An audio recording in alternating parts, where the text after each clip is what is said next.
আল্লাহ রাব্বুল আলামিন বললেন, ইমানের দাবি করলেই হবে না, ইমানের দাবি করলেই পরীক্ষা দেয়া লাগবে। তার কারণ ইমানের দাবি সত্যও হইতে পারে, মিথ্যাও হইতে পারে। ইমানের দাবিতে সত্যবাদী তারা, ইমান আনার পরে সন্দেহ করে না যারা, জীবনের মাল আর জান দিয়া আল্লাহ রাস্তায় লড়াই সংগ্রাম করে যারা, উলাইকা হুমুস সাদিকিন। আমার আল্লাহ বললেন ওরাই সত্যবাদী। আর যারা জিহাদের ময়দান দেখে ভয় পায় ওরা সত্যবাদী নয়, ওরা মিথ্যাবাদী। আল্লাহ বললেন পরীক্ষা হবে, 5টা পরীক্ষা। একটা হচ্ছে ভয় দিয়া পরীক্ষা, একটা ক্ষুধা দিয়া পরীক্ষা, একটা জীবনের ক্ষতি দিয়া পরীক্ষা, একটা ফসলের ক্ষতি দিয়া পরীক্ষা, একটা সম্পদের ক্ষতি দিয়া পরীক্ষা। এই 5টা পরীক্ষা হবে। আপনি তাকায় দেখেন আপনার জীবন, আপনার পরিবার, আপনার সমাজ, আপনার রাষ্ট্র, চতুর্দিক থেকে আপনি 5 পরীক্ষার মধ্যে এখনই আছেন। কথা বলেন, কথা বলেন। আপনি পরীক্ষার হলে আছেন কিন্তু বোঝেন না যে আপনি পরীক্ষার হলে আছেন, কারণ আপনি জানেন না আপনার সাবজেক্ট কি, আপনি জানেন না এর উত্তর কি হবে। কথা ঠিক কি না? কথা ঠিক কি না? আমি বুঝলাম আমার এই 5টা সাবজেক্টে পরীক্ষা হবে, এখন এই পরীক্ষায় পাশ করার উপায় কি? কথা বলেন। বলবো নাকি একটু উপায়টা? বলবো একটু উপায়? পরীক্ষা 5 সাবজেক্টে, পরীক্ষার মধ্যে আমি আসি, হলে আসি, পাশ করার উপায় কি, এটাই মূল বিষয়। কথা ঠিক কি না? আমি পরীক্ষায় আছি, আমার ভয় আছে, আমার ক্ষুধা আছে, জীবনের ক্ষতির সম্ভাবনা আছে, আমার ফসলের ক্ষতি হয়, আমার সম্পদ ক্ষতি হয়ে যাওয়ার সম্ভাবনায় আছি। ক্ষতির মধ্যে, পরীক্ষার মধ্যে আমি আসি না নাই? খেয়াল করেন, 2-3 মিনিটের আলোচনা আছে আর মাত্র, এরপরে মোনাজাত হবে। এই উঠলে কেন ভাই? হ্যাঁ মিয়া বসো, 5 মিনিটের মধ্যে আলোচনা শেষ হয়ে যাবে। ওই এক আঙ্গুল দেখাচ্ছে বেটা। পরীক্ষা যখন শুরু হয়ে যাবে, পরীক্ষায় পাশ করার উপায় কি? আল্লাহ রাব্বুল আলামিন উপায় শিখিয়ে দিলেন। উপায় কি শিখাইছেন? এইরকম পরীক্ষা যখন হবে তখন ওই পরীক্ষায় পাশ করার পদ্ধতি, মানে ওই পরীক্ষার প্রশ্নের জবাব আমার আল্লাহ শিখিয়ে দিয়েছেন। সুবহানাল্লাহ। জানেন? জানি না, কারণ হুজুরও বলে না, আমরাও বুঝি না। মানে দোষও হুজুরদের, আবার জেলখানাও হুজুরদের, মারগুতনও হুজুরদের, সমালোচনা হুজুরদের, আর ওনা সব দুধে ধোয়ার তুলছে পাতা। ওরে ভাই, আপনার জবাব আপনাকেই দিতে হবে। ওই জন্য অর্থ সহ বুঝে বুঝে কোরআন পড়বেন। রমজান মাসে কোরআন খতম দিতেই হবে এরকম কোনো বাধ্যবাধকতা নাই ইমানের জন্য। এটা অনেক বড় একটা সওয়াবের কাজ, রমজানে অন্তত একবার কোরআন খতম করা। ঠিক কি না? বড় সওয়াবের কাজ, কিন্তু না বুঝে করলে কোনো সওয়াব হওয়ার কোনো সম্ভাবনা আমার ছোট্ট জ্ঞানে আমি দেখি না। এজন্য যেটুকুন পারেন অর্থ সহ বুঝে পড়বেন, তাতেই লাভ। কিরকম লাভ? এই যে পরীক্ষাটা হবে, এই আয়াতটা সপ্তাহে ইমাম সাহেব সপ্তাহে নামাজে 3 থেকে 4 দিন অন্তত পড়ে। ওয়ালানাবলুওয়ান্নাকুম বিশাইয়্যিম মিনাল খাউফি ওয়াল জুর। পড়ে না? পড়ে না? তো আপনিও জানেন না, ইমাম সাহেবও জানেন না যে আমি করছিটা কি। ইমাম সাহেব যখন পড়ে যে তোমার ভয় দিয়া, ক্ষুধা দিয়া, জীবনের ক্ষতি দিয়া, ফসলের ক্ষতি দিয়া, সম্পদের ক্ষতি দিয়া পরীক্ষা হবে, এই কথা যদি তুমি বুঝতে, তাহলে মন বের বাড়ি দোকানে যাইতো না, বরং চোখ দিয়ে টপ টপ করে পানি পড়তো। ওর পরের আয়াতেই আছে, যে আয়াতে পরীক্ষা, ওর পরের আয়াতে রব্বুল আলামিন পাশ করার ফর্মুলা দিয়েছে, কিন্তু এই জনগণ কোরআন না পড়ার কারণে আমরা তা জানি না। আল্লাহ রাব্বুল আলামিন 156 নম্বর আয়াতে বলছেন, আল্লাযীনা ইযা আসাবাতুহুম মুসিবাহ قالوا إنا لله وإنا إليه راجعون। আল্লাহ রাব্বুল আলামিন বলেন, আল্লাযীনা ইযা আসাবাতুহুম মুসিবা, ওদের উপরে, কাদের উপরে?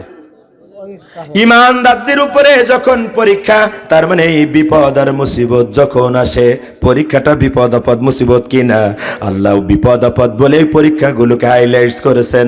আপনি যেমন এটাকে বিপদ মনে করেন, এখন জেলে যাওয়া, এখন মামলা খাওয়া, বিপদ কি বিপদ না? আল্লাহ তাই বলে, ওমা ইজা আসাবাতুহুম মুসিবা, যখন ওদের উপরে বিপদ আর মুসিবত আসে, তখন ওরা বলে কলু, তখন ওরা বলে ইন্না লিল্লাহি, আমরা সবাই আল্লাহর জন্য।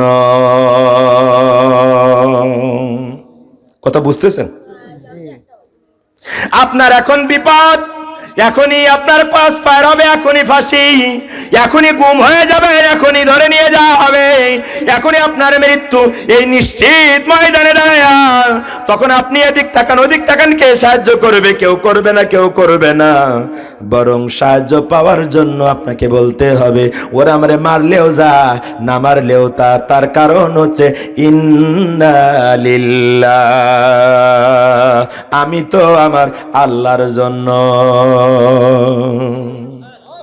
কথা বোঝেন? কথা বোঝেন? আমার জীবন আমার মরণ তো আল্লাহর জন্য। কার জন্য? আল্লাহর জন্য। কি হয় একটা ইন্না লিল্লাহ, রাইট। আল্লাহ রাব্বুল আলামিন বলেন, ইন্না সালাতি ওয়া নুসুকি ওয়া মাহইয়ায়া ওয়া মামাতি লিল্লাহি রাব্বিল আলামিন। আমার সালাত, আমার কুরবানি, আমার জীবন, আমার মরণ সব কার জন্য? কার জন্য? আল্লাহ রাব্বুল আলামিন বলেন, বান্দারে, পরীক্ষায় পাশ করার এই হচ্ছে প্রথম ফর্মুলা, ইন্না লিল্লাহ। বলবা আমি তো আল্লাহর জন্য, আমি বাঁচলেও আল্লাহর জন্য, মরলেও আল্লাহর জন্য। এই কথা যদি বলেন, আপনার ভয় লাগবে? আর টেনশন হবে? আর যদি তারপরেও ভয় লাগে, চিন্তা হয়, আমার আল্লাহ তখন বলেন, এরপরে 2 নম্বর অস্ত্রটারে কাজে লাগাও, ওয়া ইন্না ইলাইহি রাজিউন। আমি আল্লাহর জন্য এই কথা বলেও যদি সাহস শতভাগ না হয়, তাহলে বলো অবশ্যই আমাকে আল্লাহর কাছেই ফিরে যাওয়া লাগবে। আল্লাহর কাছে যাওয়া লাগবে না? লাগবে না? লাগবে না? লাগবে না? হয়তো এখন মৃত্যু হলে এখন ফিরে যাওয়া লাগবে, অথবা যদি আরো 20 বছর বাঁচি, 20 বছর পরেও তো আল্লাহর কাছেই ফিরে যাওয়া লাগবে। পরীক্ষায় পাশ করার অস্ত্র পাইছেন? অস্ত্র পাইছেন? আমি তো আল্লাহর জন্য, আল্লাহর কাছেই তো ফিরে যাওয়া লাগবে। অতএব কিসের ভয়, কিসের আপোষ? কোনো আপোষ চলবে না, কোনো ভয় চলবে না, শুধুমাত্র একমাত্র আল্লাহর জন্যই লড়াই সংগ্রাম করা লাগবে। কথা ঠিক কিনা? যদি করেন তাহলে লাভ কি? উলাইকা আলা হুদাম মির রাব্বিহিম ওয়া উলাইকা হুমুল মুহতাদুন। আল্লাহ বলেন, এরাই হচ্ছে, বস্তুত এরাই হচ্ছে ওই লোক, মির রাব্বিহিম, যারা তাদের মালিকের পক্ষ থেকে হেদায়েতের উপরে প্রতিষ্ঠিত। উলাইকা আলা হুদাম মির রাব্বিহিম, ওরা হচ্ছে হেদায়েতের উপরে প্রতিষ্ঠিত। ওয়া রাহমা, ওরা শুধু হেদায়েতের উপরে প্রতিষ্ঠিত নয়, ওদের উপরে আল্লাহর রহমত নাজিল হয়। ওরাই হেদায়েতের উপরে প্রতিষ্ঠিত। কারা? যারা বিপদ আসলে এই কথা বলে যে আমরা আল্লাহর জন্য, আল্লাহর কাছেই ফিরে যাওয়া লাগবে। ওরাই হেদায়েতের উপর প্রতিষ্ঠিত। শুধু হেদায়েতের উপর প্রতিষ্ঠিত না, ওরাই, ওদের উপরে আল্লাহর রহমত নাজিল হয়। ওয়া উলাইকা হুমুল মুহতাদুন, আর ওরাই হচ্ছে হেদায়েত প্রাপ্ত। কথা কি বোঝা যায়? কথা বোঝা যায়? তাহলে জিহাদের ময়দানে যাওয়া লাগবে না? লাগবে না? তো আপনি যে দোকান নিয়া, বের বাড়ি নিয়া, জামাই নিয়া, মেয়ে নিয়া, গল্প নিয়া, পরকিয়া নিয়া, বেপর্দা নিয়া, যৌন শ্বশুরি নিয়া, গোষ্ঠী সুদ্ধা নিয়ে তো ব্যস্ত আছেন। কথা ঠিক কিনা? আমি কি বুঝাইতে পারলাম? বুঝাইতে পারলাম? ইমানের দাবি করলে হবে না, পরীক্ষা দেয়া লাগবে। কয়টা পরীক্ষা হবে? 5টা। পরীক্ষায় পাশ করার উপায় কি? বলতে হবে আমি আল্লাহর জন্য আল্লাহর কাছেই ফিরে যাওয়া।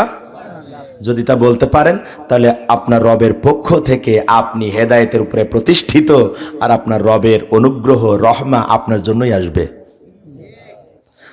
আর এরাই হচ্ছে হেদায়েতের উপরে প্রতিষ্ঠিত। তার মানে এর বাইরে যা আছে সব ভেজাল গ্যাঞ্জাম। সোজা কথা। বুঝতে পারছেন কথা? বুঝতে পারছেন কথা?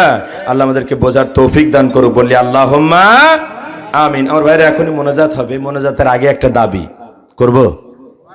করব 2 থেকে 3 মিনিটের মধ্যে দাবিটা পূরণ করতে হবে ইনশাআল্লাহ। সেটা হচ্ছে অর্থনৈতিক পরীক্ষা। তার মানে হচ্ছে এই